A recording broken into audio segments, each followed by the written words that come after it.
Good afternoon, everyone. We're going to get started here. We're still needing a few members to show up, but there are people doing bills in other committees, so we'll have to do the best we can this afternoon. We're going to start with Senate Bill 757. Senator Kagan.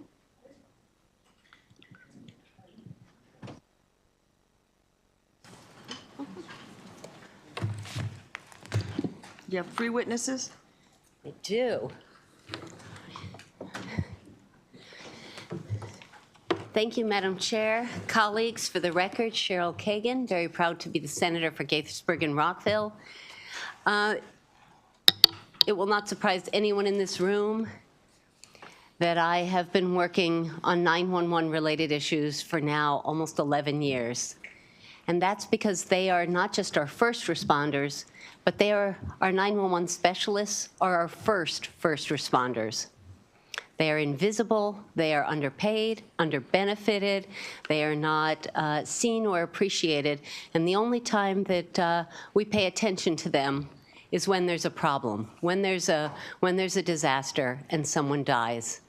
When people dial those 3 digits, 911, and our children learn this and as toddlers, they expect someone to answer who is trained, who is responsive, and is able to send police, fire, paramedics. The job is supremely stressful, and I read this whole book, The Resilient 911 Professional, which details just some of the mental health challenges and tells too many stories about the fire that burned down. They couldn't rescue Grandma.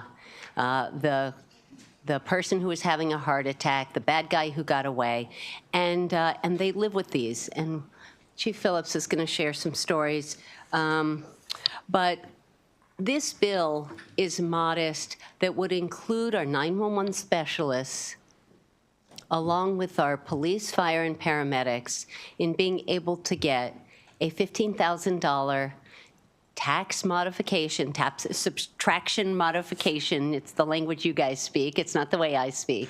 After they turn 55, if they have earned enough under the headset.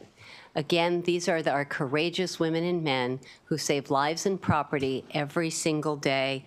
And so this is a simple bill. The comptroller says she can work with using existing resources. There's not going to be some big new cost. But the numbers are modest, but the symbolism is important because we have in every county shortages. It is hard to recruit, train, and retain 911 specialists because the job is so hard. And so this, just saying we see you, we appreciate you, we support you, and we are grateful for the work that you have done in our community is important. So I kept the witness list fairly short, colleagues, because I know that we are all tapped out by having too many. So I'm going to stop talking. I will let my colleagues here on this panel speak. And again, at least 20% of our 911 specialists are facing serious PTSD. That's why it's hard to recruit them and retain them. Let's see what we can do and whether we can say thank you when they retire. Thank you, Senator. We get a little nervous when somebody says it's a simple bill. That scares all of us. That's fair.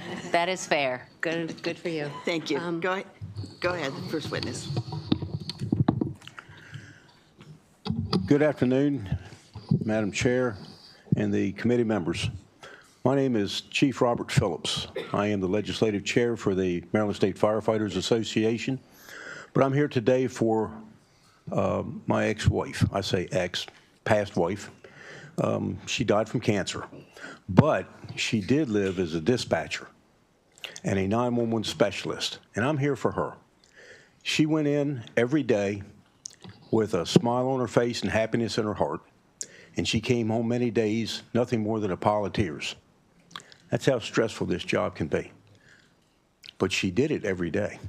She took the call from the best people on their worst days, and she was on the phone with them trying to console them, trying to keep them mentally positive and physically ready, and wait and just make that one more minute till someone could get there to help them. I was lucky. I was the guy that was going to help. And I got to go there and stop bad things from happening and make good things start to happen. And when I got there, that 911 specialist hangs up. So they get all the stress of everything I have to deal with, but they never get the closure. And I speak about her because she was diagnosed with PTSD. She had the first case in the state of Maryland that was accepted by Workmen's Compensation as a 911 specialist. And that was quite a struggle. People don't realize with these young men and women, and older men and women, as it is today, have to go through. They think, well, they sit in a room and they look at their monitors, they talk on the telephone. No, ma'am. They feel everything that everybody else feels once they get there. And I don't know how else to say it. They are part of a team. It's a group of us. It's law enforcement, it's firefighter, rescue people, EMS people, and our 911 specialists. To say that this is a little something just to show thank you, that's a very, very small statement. It's a big something to say thank you, because very seldom do they ever hear that, thank you. And this is a way that this committee can forward something back to the floor to get it passed, get it crossed and get it passed, to say thank you. And that's all. They don't ask for it, but it's something that really you could do. I would urge you to vote favorable on this and tell these people thank you. From this committee on, tell them thank you. Thank you very much. Thank you. Nettie Harris? We do. Oh, do Okay, mine? that's okay. You wrap us up. All right. Good afternoon, Chairman Guzzoni and members of the Senate Budget and Taxation Committee. I'm Rockville City Council member Barry Jackson. Thank you for the opportunity to testify in support of SB 759. We're thankful to Senator Kagan for sponsoring this important legislation in support of our 911 first responders. The Mayor and Council of Rockville unanimously support SB 759, which would expand the eligibility for public safety retirement income subtraction modification to 911 specialists. Currently, eligible law enforcement, fire and rescue service staff, and emergency technicians and paramedics are entitled to this benefit, but not 911 specialists. By including 911 specialists in the definition of emergency services personnel, SB 759 provides access to a well-deserved benefit already available to other retired public safety professionals. The City of Rockville's dispatch system is integrated with Montgomery County's. In Rockville, we have a talented staff that provides a variety of dispatch services. City police dispatchers receive calls from individuals in crisis and determine the severity of the issue. Our staff provides dispatch services to bring law enforcement, fire and rescue, and emergency medical services personnel to the scene as needed. In recent years, the increased volume of calls resulted in public safety professionals having to work very long hours to provide support to individuals with increasingly complex needs. There are highly stressful jobs, and turnover is common. We've seen staffing shortages across the state in recent months. SB 759 could serve as a recruitment and retention tool. While 911 and public safety dispatchers are not seen by those in need of emergency services, they are the voice of the public. Steadfast professionals that provide essential community services, helping save lives and prevent tragedy. These staff are truly the unsung heroes of public safety. For these reasons, we urge the committee to provide SB 759 with a favorable report.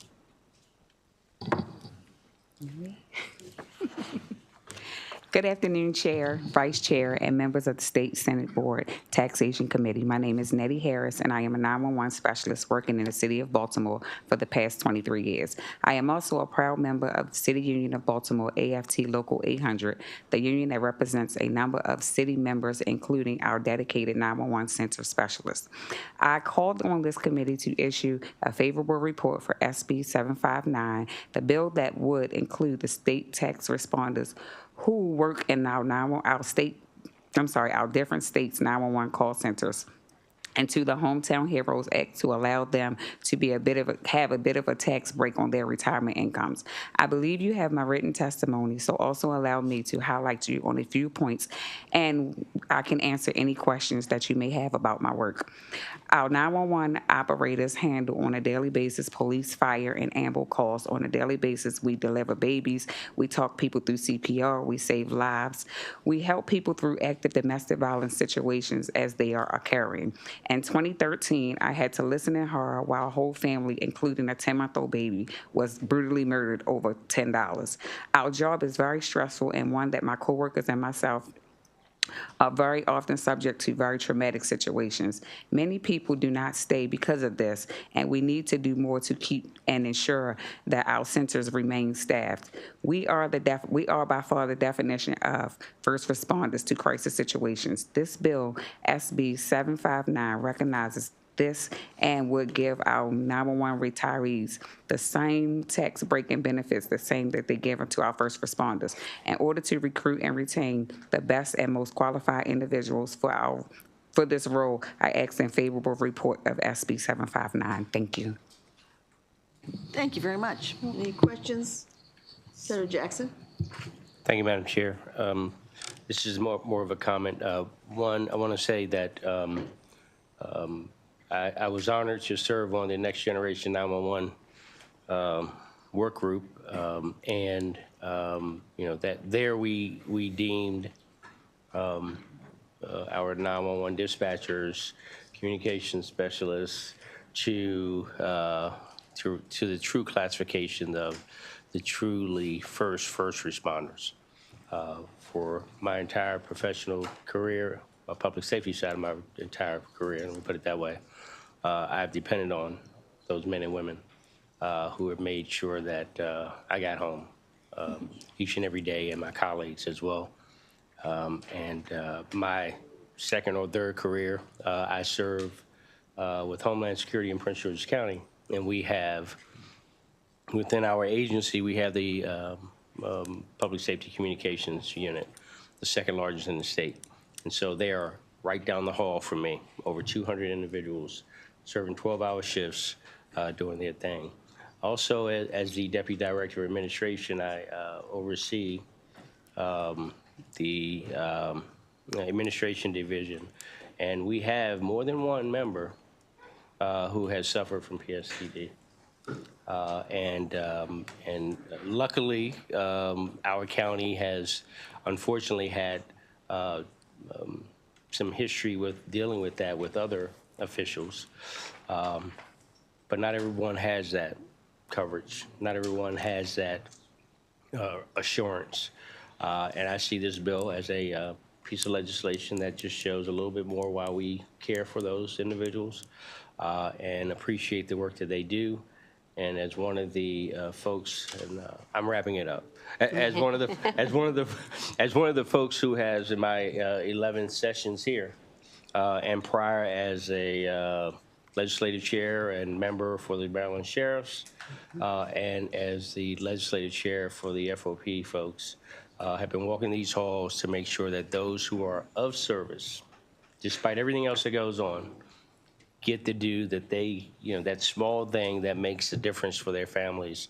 I am happy to say publicly before the vote that I support this piece of legislation and take my hat off to everything you all do because it is not an easy task and you catch it all. And we're looking for ways to help,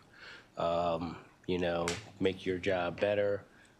Every one of us, every agency across this country is looking, how do we recruit you, first of all? Secondly, and how do we keep you most importantly? Yep. Most importantly. So thank you for allowing me my editorial for today. And that's so. Thank you, Senator Jackson. And I'm so glad that you were an important member of the commission that we had for 4 years, and we've passed a lot of legislation as a result of our work. Madam Chair, briefly, just to wrap up, Senator Jackson referenced the challenges of recruitment. recruitment, training, and retention is a challenge in all 24 counties. There are vacancies everywhere, and if people are getting voicemail or being put on hold when they call 911 because there aren't enough people under the headset, that's a problem. And I want to tell a quick story, and if anyone is easily triggered, I encourage you to stop watching at home or to leave this or plug up your ears. But there was a really courageous 911 specialist who served more than 30 years under the headset in Anne Arundel County. And she tells the story of getting a call from a mother who was in hysterics, understandably, because she came home and found her daughter hanging. And so first she tried to talk her into how to cut the rope so as to get her daughter down. She was unsuccessful. So she talked the mom into holding her daughter's legs up to take the pressure off of her neck. And she started doing that, and then the mother said, I can't, she's too heavy, I can't do it. And bless Sue, she said, no, we're moms, we're strong, we can do this. And she talked her through it, and that mom held her daughter up until paramedics came. And normally, as soon as paramedics walk in, as Chief Phillips says, that would be the end of the call, and the call would have terminated. She was having nightmares. Did the young woman live? Blah, blah, blah. And so she made a point of something very rare and following up with the people who responded. And this makes me cry every time. She found out that the young woman lived, but it might not have been that way. This is a hard job. It is hard to recruit and retain these courageous women and men who save lives every day with their work. This is our way of offering something. And we're not talking about hundreds and hundreds of people. This is a modest number of people who, when they retire, we can give them a little bit of an extra thank you. Thank you. Senator McCray? Thank you, Madam Chair, and thank you, Senator, for bringing the bill forward. I just wanted to lean in, first just echoing ditto in my colleagues' comments, reference to the importance of this. But also, Ms. Harris, I just wanted to say thank you for your service to the city of Baltimore. Thank you for what you do for the City Union of Baltimore also. Thank you, Senator McCray. Thank you. Thank While you. he's still here, there's one person in this room that spent many years sitting on budget and tax. Senator David Brinkley is visiting us this afternoon.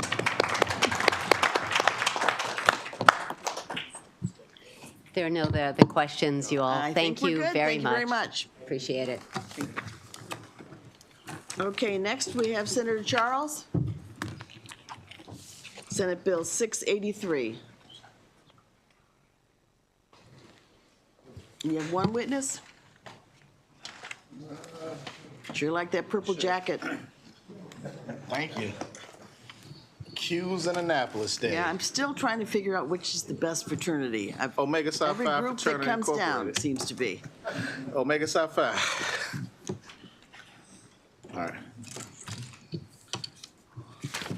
Madam Chair, Vice Chair, and honorable members of Budget and Tax Committee, for the record, I am Senator Nick Charles from Legislative District 25, testifying in support of Senate Bill 683, also known as the Protect Our Federal Workers Act, which strengthens financial assistance for Maryland residents who have been affected by federal government closures, relocations, and/or mass layoffs. As the new administration threatens sweeping damages that could upend the lives of public service servants across this country, Maryland is stepping up to protect the workers who help keep our government running by introducing this bill.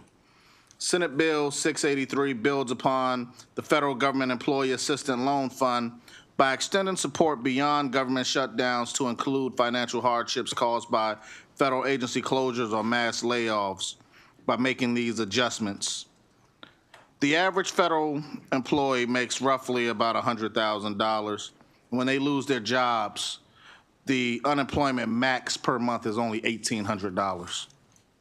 What this bill ensures is that Maryland residents who have dedicated their careers to federal services are not left without financial support during unforeseen circumstances beyond their control.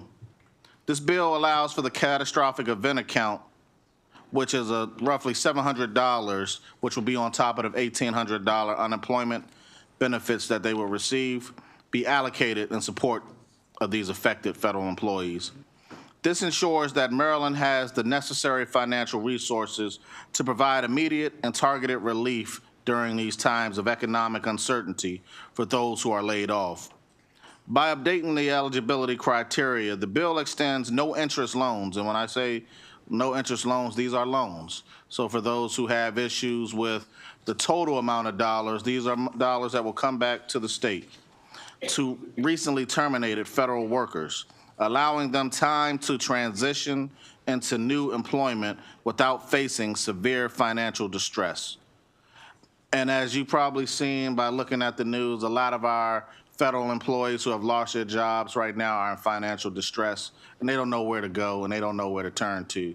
So we truly need to pass this bill to help them, because impacted federal employees will all have access to this interest-free loan in addition to unemployment assistance. According to the Department of Legislative Services, there are approximately 160,000 civilian federal jobs in Maryland, with around 8% of Maryland taxpayers receiving federal W-2s. This accounts for nearly $1 billion in state income taxes collected by the Maryland government. This House bill was introduced with 38 co-sponsors. This initiative will stabilize Maryland's economy by allowing affected workers to maintain financial security while seeking reemployment. And if you all paid attention to the governor's press conference, there is a mass focus to make sure that the state government jobs are available for folks and getting people into teaching opportunities if they would like to go work for our school system. But in the meantime, these folks are in dire straits. So this bill will help them stabilize until they are able to get another job. Senate Bill 683 acknowledges the important contributions federal workers make to our state and provides a vital safety net for those facing uncertainties after recent job loss. By broadening the Assistant Loan Fund's purpose and eligibility, we ensure that hardworking public servants have access to critical financial support during the unprecedented realities that may come with our current federal administration. These dedicated individuals keep our government running. This measure provides them with greater stability and security when they need it most. I urge a favorable report. Thank you. Okay. My name is Paul Schwartz. I am Region Vice President for the National Active and Retired Federal Employees. The dismantling of the federal workforce by the current White House and the devastation it is causing to families across the country and the state has never been to this level before. I devoted my 37-year career to federal service, and I take this attack personally. The federal government has had a merit-based employment system since the Pendleton Act. I know it wasn't passed here, but that was passed in 1883 in the aftermath of the James A. Garfield assassination, and that is until now.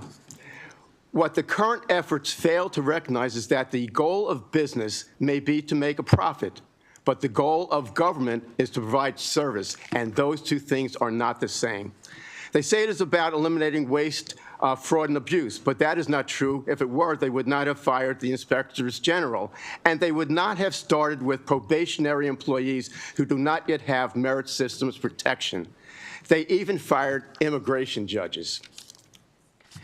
It is easier to reclassify vacant positions than encumbered positions, so they can remove as many current employees as possible and replace them with political appointees, and thereby make it more difficult to enforce annoying regulations that hamper big business. That is Schedule F, now called Schedule PC, and that is in Project 2025, page 95. Remember, there are fewer federal employees today than there were when the population of the country was 2/3 of what it is now. We at NARF had joined forces to file suits before the courts but that takes time. The victims of Maryland, of Doge, need assistance now. Pass SB 683, the Protect Our Federal Workforce Act. Right on the button, my goodness, I'm getting good at this. Okay, any questions or comments? Yeah, Good. Senator Quarterman. thank you for the bill. Appreciate all the information. Just a quick question for general understanding. Do we know what our colleagues are doing in Virginia in regards to some of these same measures? Or is there legislation down there? Do you know, as far as from your organization or other folks, as far as how Virginia is handling this? They have joined forces, specifically AFGE, that's the largest union representing federal employees. They've joined forces with us and counterparts in the other states. 80% of the federal workforce is across the country, is outside of this area. This is just 20%. Right. So this is something that hits home all across the nation. And yes, many of the different elements are joining forces on these court cases. And we've been getting injunctions, so it's been worthwhile, but it still takes time to go through the court system. Sure. And I guess, back to the original question, as far as legislation, are we seeing legislation in other states as well? And if you don't have that information, we can talk offline. Senator, we can, I don't have the answer that's of fine. other I was just legislation curious. from other states, but you and I, we can catch up Sounds great. and talk through it later. Yep, sounds good. Thank you. Okay, all good. Thank you very much. Oh, I'm sorry. Senator Roosevelt. Thank you very much. First of all, thank you for introducing the bill and taking the initiative on this, Senator Charles, and I'm proud to be a co-sponsor of it. The cross-file, I believe, has passed the House in an amended form. Are you familiar with the amendments that the House has put on it? Yeah, no, I've talked to the Majority Whip, Delegate Jazz Lewis, who is our cross-file over in the House side. And one of the amendments is it adds some provisions for the Attorney General to be able to bring lawsuit for folks who are wrongfully terminated. So that's a part of the bill that passed the House, and I believe it passed third reader either today or yesterday. I think that's right. And I would add that I have drafted an amendment to your bill and to his bill, also dealing with the Attorney General's authority that I've discussed with the Attorney General that I've not shared with you yet because I didn't realize it was coming up today, but I will share with you. But essentially what it does is make clear the Attorney General can also go to court if Elon Musk and his merry band start taking away earned benefits from Maryland residents, like Social Security benefits, like Medicare benefits, like veterans benefits. So it's beyond federal employees. And so I'm going to have an amendment that I want you to take a look at. Thank you, Mr. Vice Chair. Senator Bailey. Thank you, Madam Chair. If I could just ask, you brought up probation. Yes. And I just wanted to get some clarification when we talk about probation employee. So if that probation employee was terminated, what would that employee receive? They would receive nothing. The probation period lasts around 3 years. So until then, they don't have merit system protection. So if you have merit system protection, when you are fired, it's supposed to be with just cause. And if it's not just cause, then you can appeal it to the Merit System Protection Board. The probationary periods employees don't have that option. So they're gone. So my question is, under this bill, what would they receive? So as a federal employee who have recently lost their job, and like you said, it can last anywhere to 3 years. So these folks have been working for 3 years. So they would be able to qualify for unemployment benefits because they would, one, have lost their job. But if this bill is passed, this is a one-time $700 catastrophic event payment that they have to pay back to the state once things stabilize for them. But they will qualify for this as a employee that you're talking about. So I only bring that up just as I think it's important to remember history. And being a police officer, right, I have seen our own government terminate probation police officers based on budgetary concerns, where they terminate whole classes, right, because they aren't here for 2 years with no justification. And there was no safety net for them, being public safety employees who are actually working on the street. So I just wanted to put a little bit of relevance into it and understand. Thank you for your answer. And Senator Bailey, I appreciate that you're bringing that forward because we want to protect all of our employees, regardless of the profession that they have. We want to protect them all, and police officers are very, very important to all of our communities. So, unfortunately, that happened, and maybe in a future bill we can put something in place that provides protections for them. But I know this particular bill today is really focused on the federal employees, and some could be federal law enforcement officers as well, whether they're ICE agents, whether they are regular NDW, Naval District Washington police officers. A lot of officers are captured up in this as well, so we want to make sure we protect everybody. Thank you. Okay, thank you very much. Okay, next we have Senate Bill 564, Senators Hester and Salling. There's a team.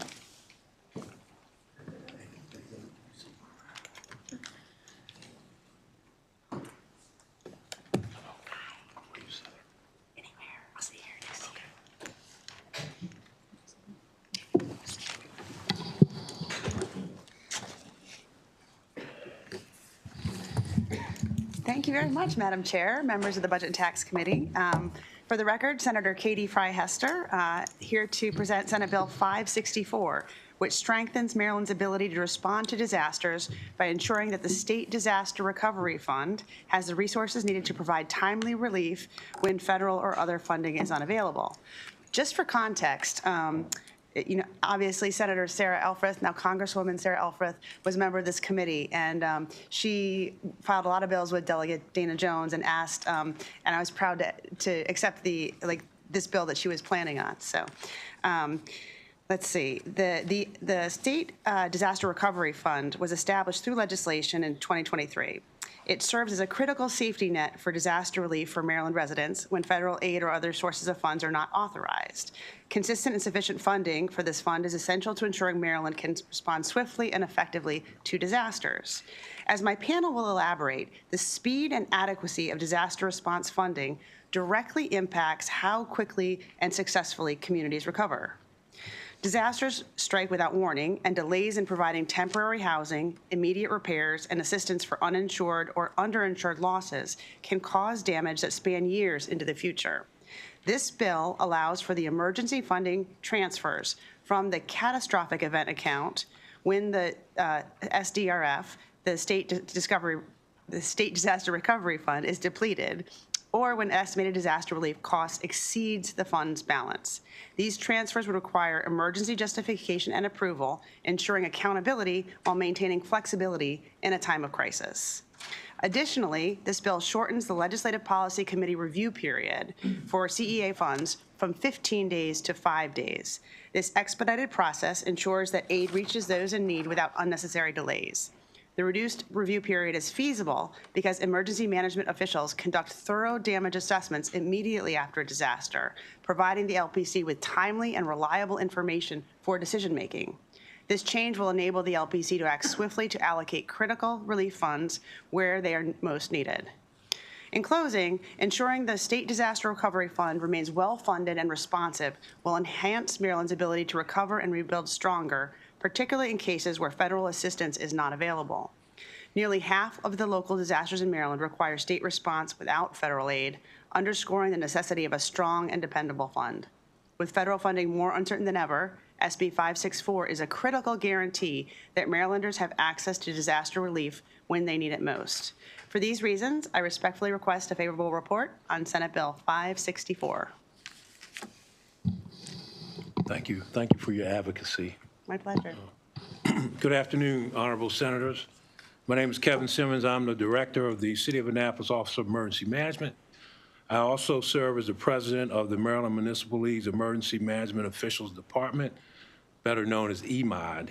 EMOD is a coalition of municipal emergency managers, public safety professionals, and elected officials. Today I come before you to represent EMOD in support of Senate Bill 564. We are joining with our emergency management colleagues from Maryland Association of Counties, Emergency Management Affiliate, and Maryland Emergency Management Association in support of the bill.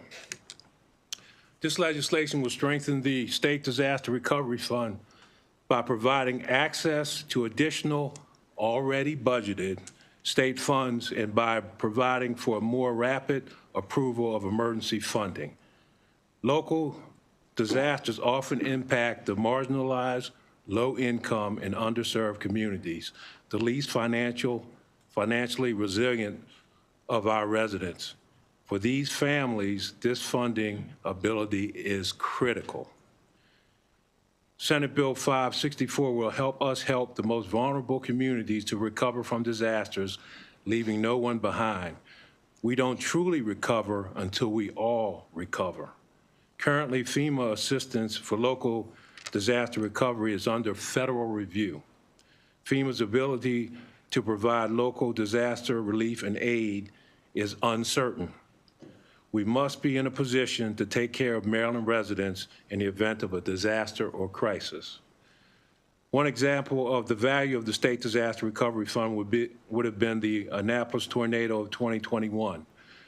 Had the State Disaster Recovery Funds been available during that event, the city of Annapolis could have assisted many lower-income, uninsured, underinsured families and seniors recover quickly from tornado damage from their homes. In closing, we believe that we are in a better position today with the State Disaster Recovery Fund to assist our most vulnerable communities, and that Senate Bill 564 would help us provide even better emergency recovery service to our citizens. I would be pleased to answer any questions that you may have. Thank you for your attention to this important legislation. I urge a favorable report on Senate Bill 564. Thank you. Thank you.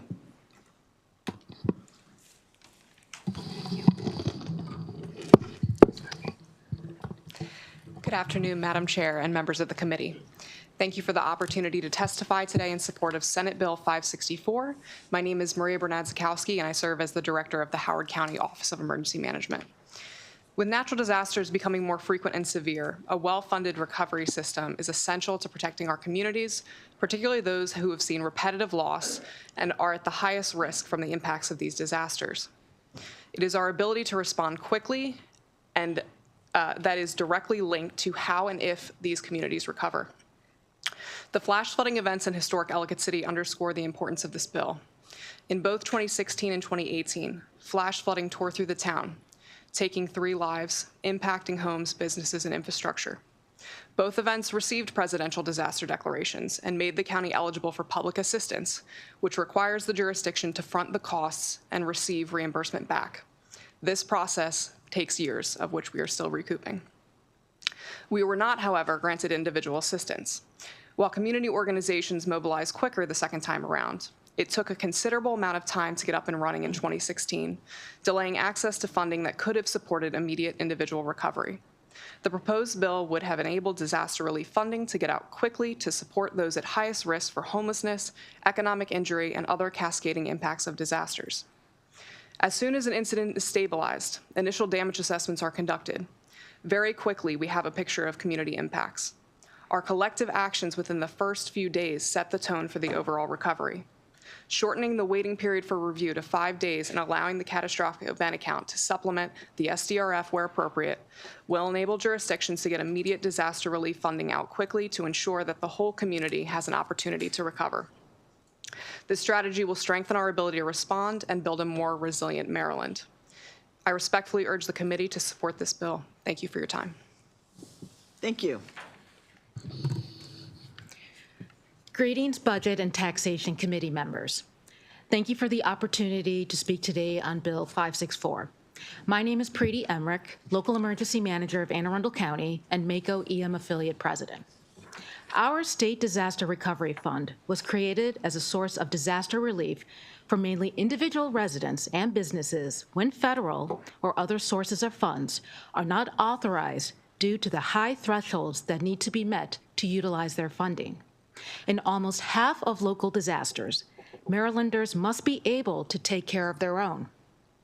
Noting this importance, this bill will allow emergency funding to be transferred from the catastrophic event account, if needed, to supplement the SDRF.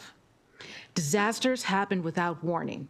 and delaying temporary housing, immediate repairs, and assistance for uninsured or underinsured losses can cause damages that span years into the future. According to the Small Business Administration, 90% of businesses fail within 2 years after being struck by a disaster. And how can that approval and process happen in the most effective manner? The bill also proposes amending the Legislative Policy Committee review period of the CEA from 15 days to 5 days to allow relief to be delivered quickly and effectively to those in need. Reducing this review period is possible due to the thorough damage assessment carried out by emergency management immediately after a disaster. This assessment helps evaluate the extent and severity of the physical and economic damage, identifying the unmet needs of the community as a whole. With these assessments, the necessary information is readily available for review, allowing the LPC to make a swift and accurate decision on the funds needed for relief efforts. This session, Maryland has the opportunity to join other states in leading the way in building locally led disaster recovery programs so that none of our residents are left behind. Thus, I ask this committee to give Senate Bill 564 a favorable report. Thank you. Go ahead. Good afternoon, Chair Gazone and members of the Budget and Taxation Committee. I'm here, my name is Netta Squires, and I'm here on behalf of the Maryland Emergency Management Association, which is the statewide professional organization representing emergency managers across the state of Maryland. And we're here to express our strong support for Senate Bill 564. Timely financial resources are critical for disaster response and recovery. A delay of 15 days in funds can really hinder relief efforts and prolong suffering and slow rebuilding. For example, if instead of getting the funds and being able to repair your roof and go back home, you have to wait an additional 10 days, children in that home are not able to stay inside the house and have to change to a different school district or drive, or people can't go to work, parents. And this is a very real world consequence. And the difference for a family who is already suffering between 5 days and quickly being able to recover versus 2 weeks can make a very substantial difference. Emergency managers are able to follow a very structured process to do damage assessment, and we call that a rapid damage assessment. And they can determine these funding needs very, very quickly. And so this includes identifying any life-threatening conditions or evaluating the community impact. And this is something where FEMA and the Emergency Management Agency, or Maryland Department of Emergency Management today, work together in coordination to be able to figure out who needs these funds fast. The existing 15-day review period delays essential assistance, and many disaster survivors really need that immediate access to temporary housing, to that emergency repairability, and financial assistance for any uninsured losses. And as my colleague Kevin pointed out, that is usually the underserved. And so SB 564 is a common sense measure that ensures that. Please. Yep, absolutely. So we just urge the committee for a favorable report. Thank you. Kevin Canali. One seat on the end down here. Oh, is it?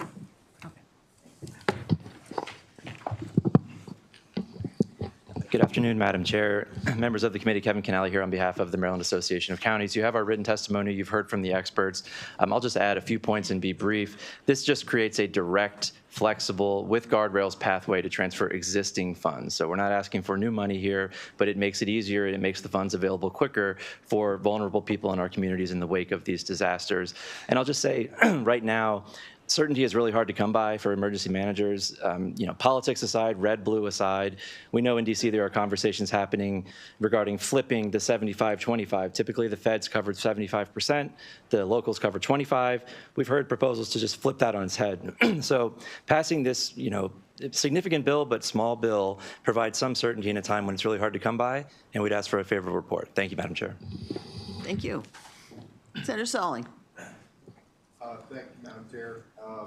I want to thank the sponsor and for having the opportunity to be a part of this bill. I've worked, and we have worked with some of our federal partners in trying to get the national bank moving, and we're hoping that continues. But just to let everybody know, everybody on here is favorable. It's a good bill, and we want to see this process through. I want to thank you for the testimony. Thank you, Madam Chair. Thank you. Thank you. I don't see any more questions or comments. Thank you all very much. Thank you. Thank you. Okay, next we have Senator Rosa Pepp, Senate Bill 595.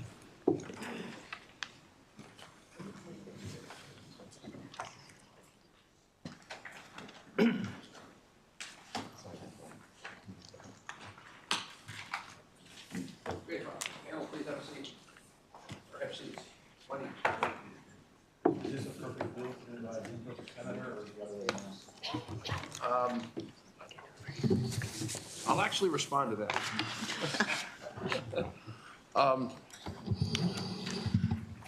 Thank you, Madam Chair and members of the committee.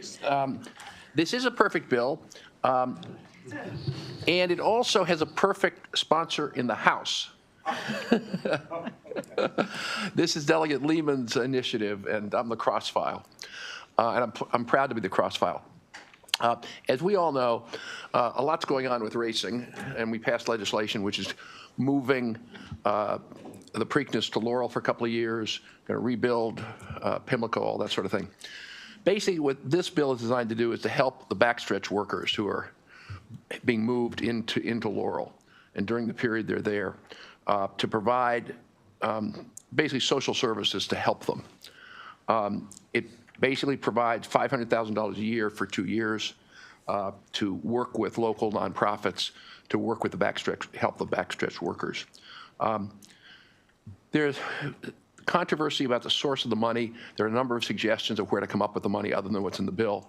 But the point is we want to do this to help the backstretch workers. Now, why are we into this, Delegate Lehman and myself? Because we represent Laurel, Prince George's. We don't represent the racetrack anymore, but we used to represent the racetrack. And it's very much a regional institution and something that people in the Laurel area, including on the Prince George's side and the Anne Arundel side, which is in Senator Bidle's district, care a lot about. So with that, I'd like to turn it over to the members of my panel who know a lot more about this than I do. Madam Chair, members, my name is Ronald Singh. I'm the chaplain at Laurel Racetrack, and I represent the Racetrack Chaplaincy of Maryland, which is a nonprofit organization affiliated with the Racetrack Chaplaincy of America. Our core mission is to support backstretch workers, jockeys, and racetrack personnel by meeting their spiritual, emotional, physical, and social needs. We work closely with the Maryland Thoroughbred Horsemen's Association to provide essential needs necessary on a racetrack. Thanks to the leadership of Linda Godet and David Richardson, we're able to collaborate with a local church with a food pantry and to ensure that at the racetrack nobody goes hungry. With MTH financial support, we host a weekly church service with a meal for many of our members. We also assist with social services like immigration help, health insurance, tax preparation, and transportation to appointments. Everything we do is complementary in nature to the MTHA. Additionally, we offer a spiritual support, conduct non-denominational religious services, and offer an AA meeting, especially important after losing 2 of our members last year through alcohol-related issues. We do provide hospital visits and memorial services, and as a chaplain, we are always available to meet the people at their point of need. The chaplain's presence encourages individuals to seek help, however big or small. Whether it's a prayer or a hug or a handshake or a simple referral to the MTHA for assistance, we are present daily and ready to help. For example, recently, I ran into an individual with serious toothache, and a simple referral to the MTHA resolved his problem. You know how difficult that is, working out in the cold. So I urge you, for the benefit of our people, to support this bill. Thank you.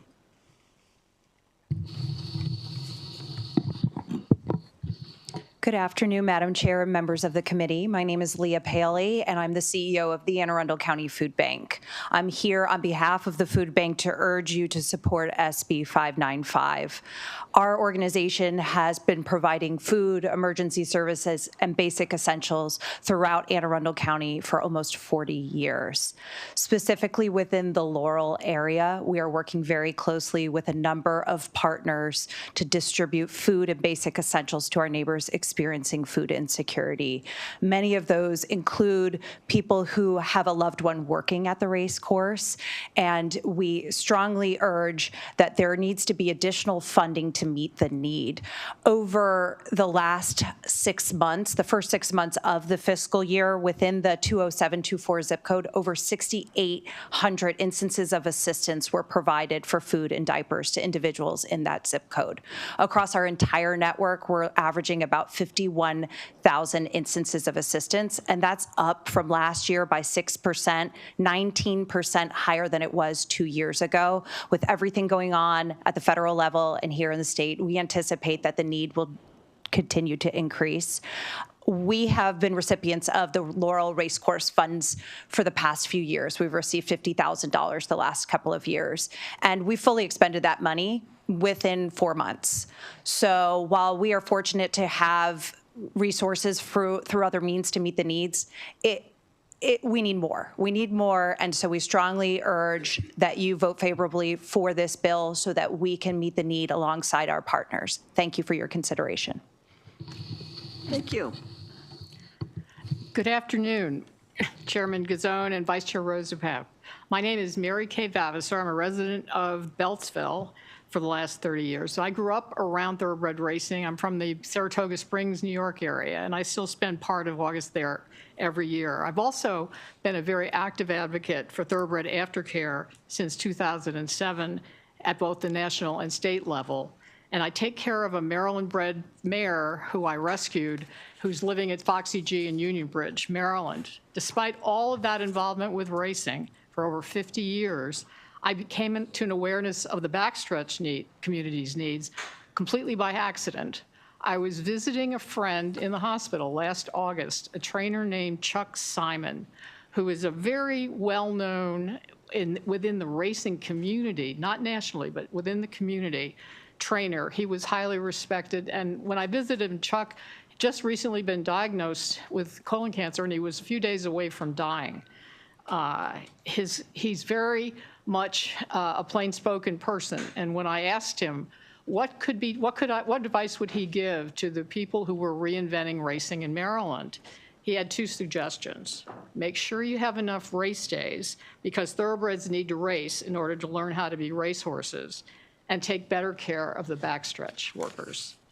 He introduced me to Nick Harris, who's executive director of the New York Racetrack Chaplaincy, and Nick connected me with Pastor Ron, who invited me to his Wednesday night evening service with backstretch workers, and it was a revelation. And since then, I became very active in talking to these backstretch workers, visiting with friends who are trainers and owners and other racing industry players. And everyone agreed that despite the fact that racing itself has lots of opportunity, but also lots of challenges, they agreed the need to do better for these racetrack workers. Thank you. We have one virtual witness. Mm-hmm. Go ahead when you're ready here. Good afternoon. My name is Shannon Mouton. I serve as the Executive Director for Laurel Advocacy and Referral Services, and I am here in support of SB 595. Laurel Advocacy and Referral Services, otherwise known as LARS, has been serving the greater Laurel community, Laurel Prince George's, Laurel Howard, and Laurel Anne Arundel counties for nearly 38 years. We provide food and financial support to those residents in those areas, specifically zip codes 20707, 20708, 20723, and 20724. That does include the backstretch workers at Laurel Racecourse. LARS has the largest food pantry in the area as well as we have multilingual and bilingual case managers on staff, full-time and part-time. For the last several years, we have seen, as my colleague pointed out from the Anne Arundel County Food Bank, a sharp increase in the numbers of people needing assistance, especially food. Last year, we provided over 21,000 bags of groceries, equating to over 100,000 meals. Many of those clients, many of the Backstretch workers are our clients. We're less than a mile away from the race course, and so they walk over and they get food and they take it back with them. That is continuing to grow. This grant is much needed because of the high growth of the Backstretch workers with the folks coming from Baltimore. We literally just cannot absorb them with the growth, the natural growth in the community, and now the addition of the Backstretch workers, it is putting a strain on our resources to be able to meet the needs of the community. Thank you for your time. Thank you very much. Any questions or comments from the committee? I don't see any. Thank you. Thank you all. Okay, next we have Senate Bill 599, Senator Hedelman.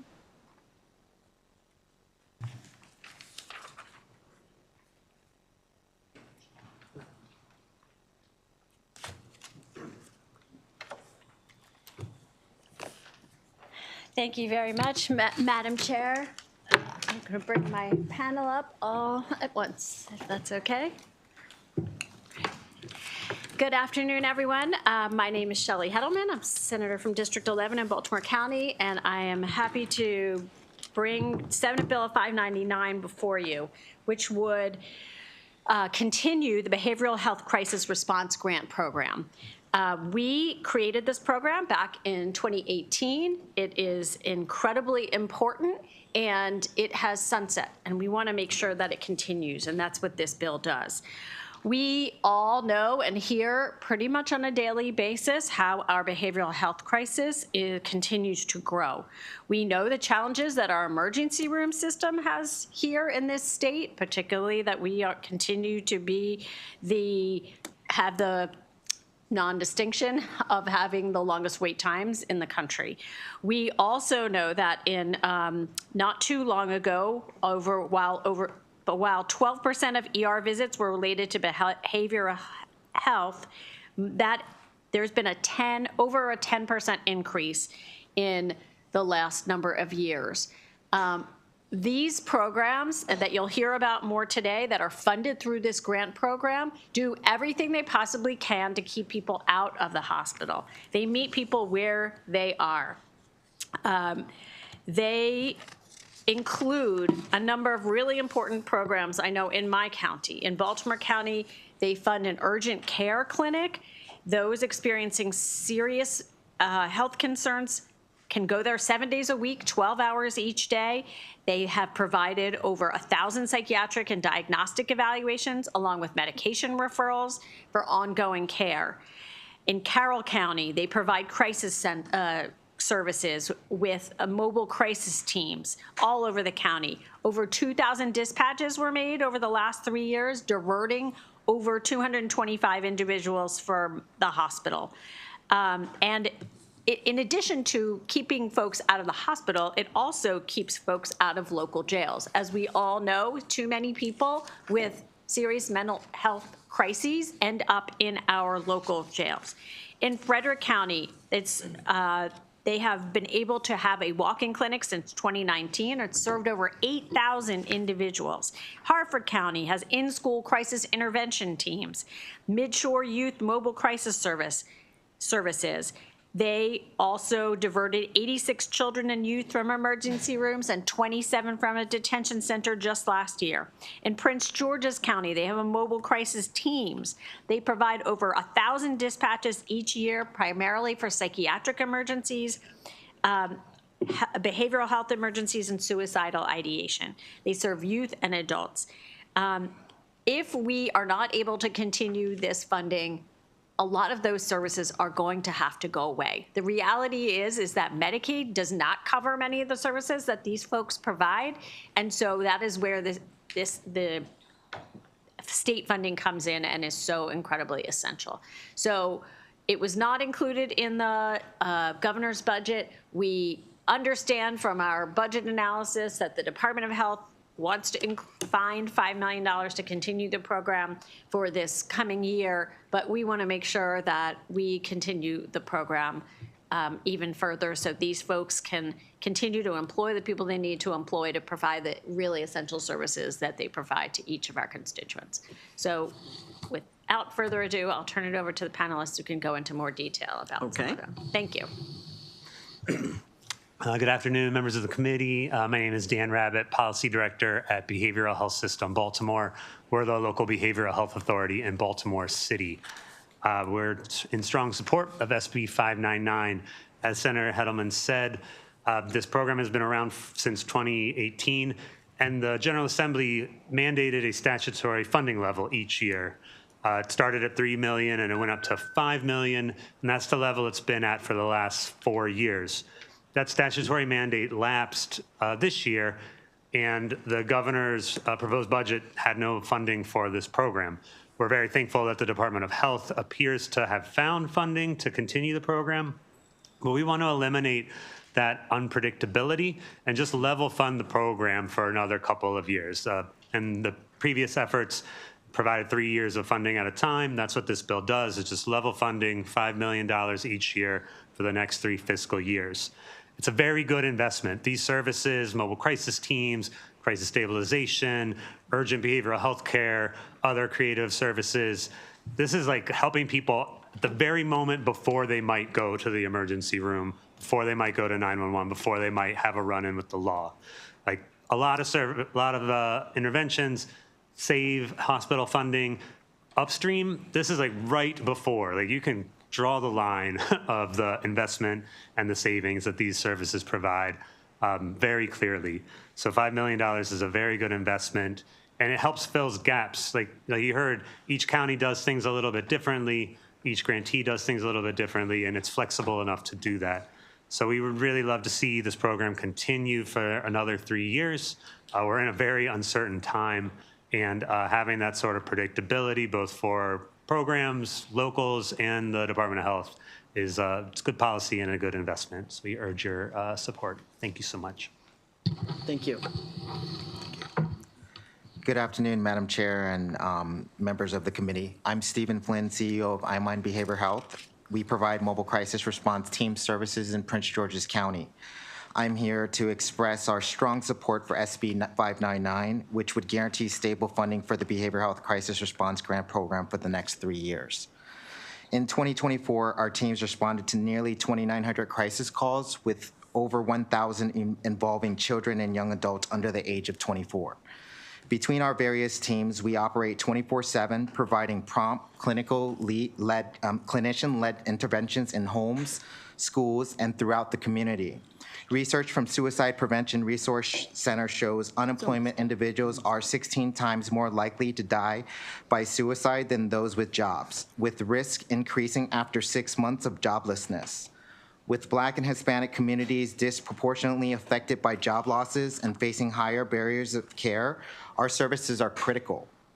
Our current grant funding helps bridge the gap in services that cannot be billed through Medicaid, including pre-dispatch preparation, transit times, and supports essential overnight coverage. While we appreciate that MDH supports to maintain $5 million for this program in fiscal 26, year-to-year funding uncertainty creates significant operational challenges. This bill represents smart fiscal policy. Our average cost per mobile crisis response is approximately $500, compared to over $3,000 for an ED visit relating to a mental health crisis. I urge you to pass SB 599 to provide the stable, predictable funding needed to address the extraordinary burden on Prince George's County and throughout other jurisdictions around the state, as we collectively work to prevent behavioral health crises and suicides in our most vulnerable communities. Thank you. What was your name, sir? Stephen Flynn with iMind Behavioral Health. Okay, I didn't have you on my list here. Okay. Oh, got it. Thank you. Okay, next. Good afternoon. My name is Quinita Garrett. I am the Director of Call Center and System Coordination with Baltimore Crisis Response, one of the agencies that provide overnight mobile crisis services. Overnight mobile crisis services, it plays a critical role in behavioral health crisis, as a crisis is not only geared towards 7 to 3 or a 9 to 5 shift. Crisis can occur any time of the day or any time of the night. Overnight mobile crisis teams in Baltimore City have expanded to improve access to mental health care to reduce unnecessary hospitalizations. 24/7 availability ensures that individuals in crisis have immediate support regardless of the time. These individuals would have otherwise had to wait until the morning to receive that support. Responding to a call for a grieving father who is suicidal or a scared paranoid teacher is often not something that can wait until the next day. Over the past year, this grant has expanded to include services to youth and adolescents, as well as services to support surrounding counties.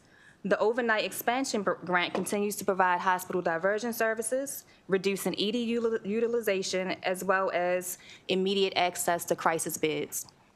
Overnight teams provide immediate stabilization, but also ensures follow-up services to support connection to mental health and other needed social supports. These teams also support law enforcement, whose only option often at night is to take someone to the ED. Having overnight teams provide law enforcement with the tools to contact behavioral health professionals who can provide immediate on-site support. In order to ensure that the needs of the community are being met, grant funding is essential to services. Although Medicaid can contribute to revenue, calls for service vary, leading to unpredictable calls, meaning that we can have low call volumes on any given night. There is also a shortage of mental health professionals, specifically for overnight teams, which requires us to offer competitive salaries, additional trainings, and often on-call support. Teams are often overburdened, leaving the community to need overnight bridge support. I urge you to consider this bill. Thank you. Thank you. Good afternoon, Chair and committee members. My name is Sam Richburg. I'm the Chief of Programs at affiliated Sante Group, the largest crisis response provider in Maryland. Over the past 25 years, we've been serving individuals in the state, helping those who often feel unheard or dismissed. I frequently say that nobody just happens into the behavioral health field. Our eyes, mind, and heart are opened by experiences we've personally had, be that internally or with family members, friends, or neighbors. It's the understanding and acknowledgement of those experiences that motivates us to continue to grow, advocate, and support. With that in mind, I'm honored to be here today representing the voices of many who rely on these services. While strides have been made reducing the stigma around mental illness, we understand that there is still much work to be done. In 2019, a large step forward was made when the Behavioral Health Crisis Response Grant Program was established to strengthen crisis response services, including mobile crisis teams that support not only adults, but also children and adolescents in schools and communities. It also provided funding support for crucial services such as urgent care clinics, crisis residential beds, call centers, walk-in centers, as well as community education and partnerships. The establishment of this grant program shows an understanding that not everyone's needs are the same and different approaches and supports are required. There's a lot of data that's been provided already and in the numerous written testimonies submitted, but I'd like to take a quick few moments here just to share some data demonstrating the positive impact these programs have in your local communities. In Carroll County last year, we received over 3,000 calls, resulting in over 200 mobile crisis team dispatches, nearly a quarter of which involved children and adolescents. On the Eastern Shore, we saw more than 5,500 calls involving minors, leading to over 300 dispatches. Thanks to the efforts of the specialists involved, we were able to divert hundreds of adults and minors from emergency rooms and the criminal justice system, keeping them in the community, connecting them to long-term care, and avoiding already overwhelmed systems. But not just mobile crisis teams have helped reduce the strain. Urgent care programs have also provided over 700 diagnostic evaluations and 500 psychiatric medication evaluations. The last thing that I'll say is that without the behavioral health crisis response grant programs, these services will either be greatly diminished or become non-existent. So I thank you all for your support in helping the well-being of Maryland. Thank you very much.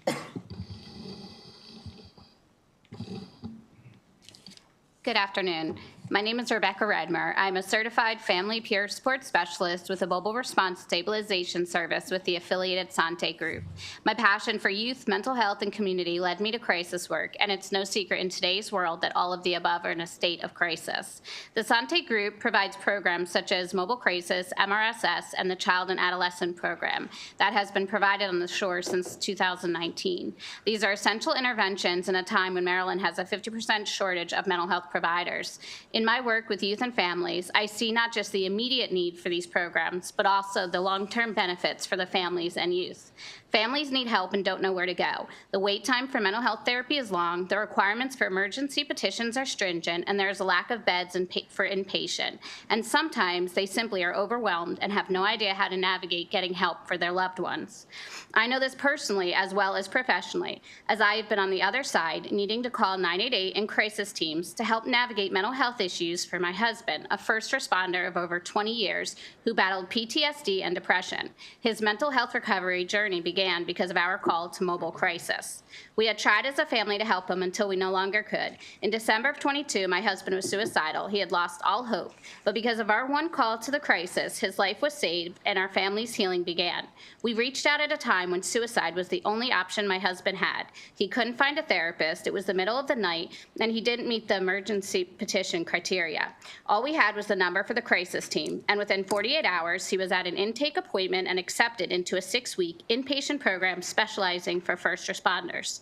Without our call and that crisis visit and the resources they shared, that night could have looked a lot different for our family. In my work with the community, I sit with parents, caregivers, and kids when they are at their lowest, a time when their hope is dwindling, their patience is gone, they are exhausted, they feel alone and lost. This is a small time frame, a small window of opportunity that can lead to very different outcomes. 1 in 6 U.S. youth-aged kids between age 6 and 17 experience a mental health disorder. Mobile Crisis, Child and Adolescent Program, and MRSS are the interventions needed, and without these, our already overwhelmed systems, including the education, hospital, court, and prison, will continue to struggle. Thank you. Okay, I think we have Kevin Canale here to speak. Is there anyone else that, my list is a little disjointed here. I have some of you that weren't signed up, and if there's anyone else here to testify, come on up. Thank you, Madam Chair and members of the committee. Kevin Canale here on behalf of the Maryland Association of Counties in very, very strong support of this bill. Me too. Good job. I'll try to be as quick, not quite as quick, but it's close. Madam Chair, members of the committee, Dan Martin with the Mental Health Association of Maryland. Here, this is in support of this bill. This is a priority for the Maryland Behavioral Health Coalition, which counts over 80 nonprofit organizations from around the state as members. This includes peer and family advocacy organizations, consumer organizations, community providers, professional associations, hospitals, health systems, and more.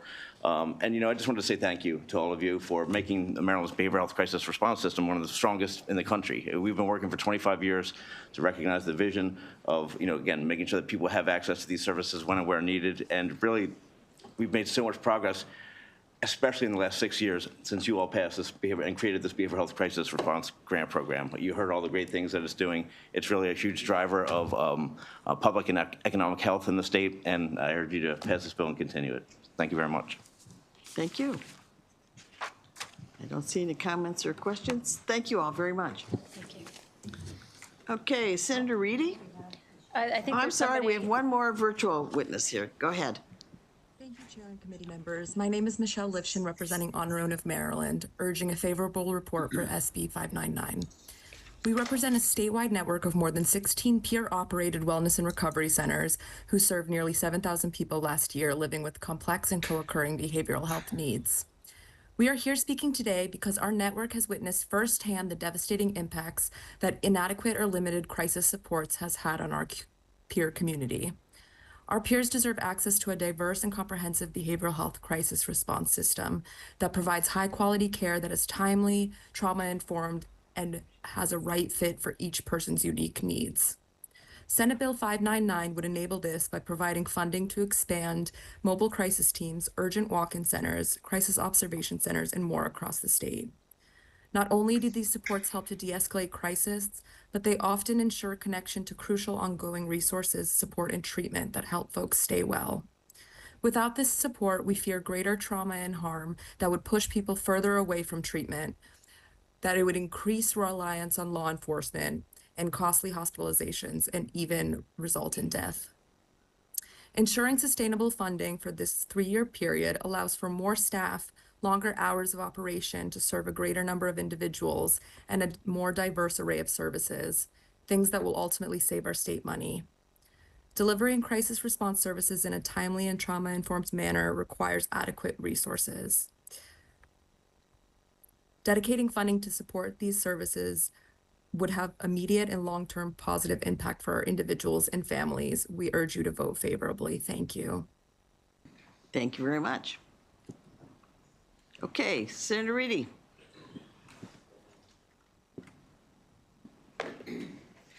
Thank you. Madam Acting Chair, great to see you today.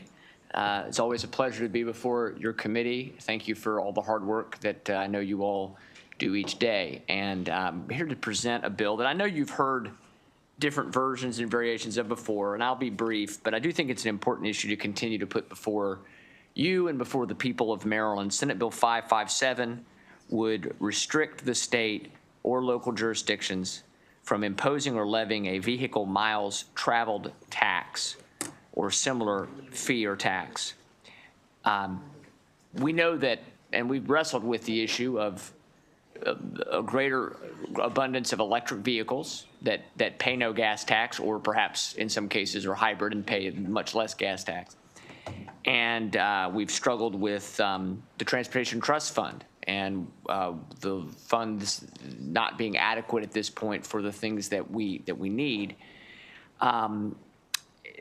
We've sought to remedy that by adding an additional assessment on electric vehicles. I actually supported that as a standalone bill because I agreed that even though I'm somebody who doesn't really ever want to vote for any kind of tax, I thought that was an equalization because gas tax continues to go up and up based on inflation every year. And so I felt it was fair that electric vehicles would have to pay, a similar assessment to a gas tax vehicle. The concern about vehicle miles traveled tax for me is largely this. It's number one, our state has made a practice of adding taxes on top of taxes. Some folks will say, well, why don't we could do this instead of a gas tax, which I'm like, I have another concern about vehicle miles traveled taxes besides this, but I know that's not how it would work. It would be on top of. And indeed, there's a proposal here now in the General Assembly that wants to say you would do this on top. If you're 25 miles per gallon or better fuel efficiency, you would have to pay this on top of your gas tax, or which is sort of a humorous because we should be wanting to incentivize people actually to get better, more efficient vehicles. The other concern I have about a vehicle miles travel tax is the issue of privacy, and I know that there's currently a pilot going on with the state where there are some different options for how you can choose to participate in a VMT, and people will say, well, that you don't have to have GPS tracking. There's some different alternatives. But the problem is you're still having to report, if we ever mandated this, you'd be having to report to the state, at the very least, how much you drove in a quarter or a year. And I feel that is a tremendous infringement on people's privacy and rights. And I know it would lead to, because it's in the plans that Maryland Department of the Environment has for the climate initiative that the governor has been trying to implement, this plan to start to do sort of a pollution tax or a commuter tax or a transporting certain types of materials tax. So for me, I put the bill forward again this year to say we should not have a mandated miles traveled tax as part of our portfolio. I have some, I think, wonderful ideas of how we could do better with figuring out some things for our Transportation Trust Fund, and perhaps there will be an opportunity to discuss that. But I also believe you're going to run into eventually some of these VMT programs are going to run into more of a challenge constitutionally if they're not careful in how they preserve people's privacy and rights. So with that, Madam Chair, I know I've convinced you, and I would urge passage of Senate Bill 557. I'm happy if someone will make a motion we can go ahead and move the bill. Thank you, Madam Chair. I'm speechless. Madam Chair. Yes, Senator Rosapap. I apologize, I had to step out of the room briefly, so you may have addressed this issue, but conceptually, this is a bill to make against the law something that is not the law? Is that the way I'm understanding this? It's to make sure we never put something like this in place. How could that work? I don't understand. We'd have to pass a law to set it up, right? This would be a restriction on, there's many different ways you could do a VMT, so this is a restriction upon tracking miles for the purposes of So we could taxation. do it, but in a limited way. Maybe I misunderstood that. If you had a voluntary program where people could choose to do that, this bill would not keep you from having some sort of voluntary program. I see. That's what I But it's just stop it from ever being mandated. I got you. Thank you, Madam Chair. I don't see any more questions, comments. Thank you. Thank you very much. Okay. I heard a motion. The last bill we have here this afternoon is Senate Bill 663. The Comptroller's Office, are you going to present for her? I am. Good Okay. afternoon.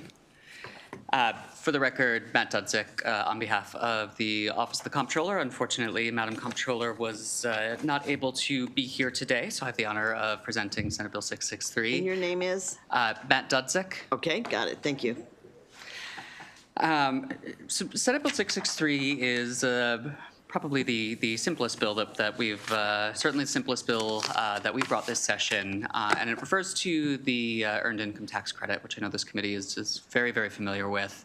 It is, far and away one of the best poverty fighting tools that we have access to.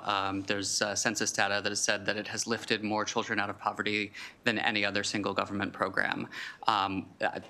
One of the priorities of the comptroller has been to spread awareness, make sure that those who are eligible for the earned income tax credit qualify for it. And one of the provisions that helps us do that is a section of the law that requires the Office of the Comptroller to notify businesses with employees that their employees may be eligible for claiming this. Now, we have done a lot of modernization in our office, including this just last year, rolling in businesses into our online system, Maryland Tax Connect. However, the law that covers us sending these notifications to businesses specifically states that we have to mail these notices. We spend roughly $145,000 a year on these mailings, many of which are returned. And meanwhile, the vast majority of businesses are on our online system. They are actively engaging in an electronic system. And we also find that by sending these notices electronically, it's actually more useful for many of the businesses because they can distribute it. If they have an intranet, they can distribute it directly that way. They can print it up, make copies, and so on, without having to deal with a physical piece of paper that's being mailed to them. So it's sending these by mail is costing our agency money. It is inefficient. We just think there's a better way to do it. So this bill is very simple. It just says that we have the ability to send these by mail or by electronic means. So we can do it through Maryland Tax Connect. But of course, if a business has not enrolled through Maryland Tax Connect, or we don't have an email address, we still have the option to go through the mail. But we think it's just an easy way to help us get the word out about a very important program. Thank you for your time, and we urge a favorable report. Thank you. Senator Bailey. Thank you, Madam Chair. So you said, thank you for coming. I appreciate the bill, but I do have concerns where it said you have the option to mail something to them. So in my county, I represent about 3,000 Amish and Mennonites. And paying their taxes has become, we spend a lot of time from my office working with your office about it, because they don't get notifications, right? And we often get, they've had a hard time even getting to the office because people won't let them in the door because they don't have a driver's license, right? So with a photo ID. So there are clearly some obstacles there, and I just want to make sure that if they don't have an electric form so that you can email them something, should be a requirement that you are required to send something to them by mail, not your option. because clearly they have been forgotten in some of the streamlining that you have been doing. And I just would like to know if that's something that you're willing to address. Certainly, and thank you for that question, because we of course we've done a lot of streamlining and a lot of modernization efforts, but the intention is never to leave anybody out. And we know that there are communities that for various reasons don't have access to to some of the electronic and online programs that we have. The requirement still exists that we have to send these out. So in an instance where we're dealing with a business that where we don't have an electronic means of communication, we would still be required to send that out, and therefore we would be sending it out via mail. And we also have discussed just internally, if somebody actively wants to opt in to receive these by mail, we would send it out by mail that way as well. So our intent is still to make sure that every business that has an employee in Maryland is getting these reports in the method that is most convenient for both the business and for the office. And I just wanted to say thank you for your response. I do see that now that I'm reading the bill, and I appreciate it. And I know there's growing pains in everything, and you have been more than adequate in helping us when we've had people, but it's difficult when people walk into my office and say, we can't pay our taxes, and we're trying, so. Understood, and happy to work with you further offline about other ways we can access those. All right, thank you. Okay, thank you very much. All right, thank you. This ends the hearing for this afternoon.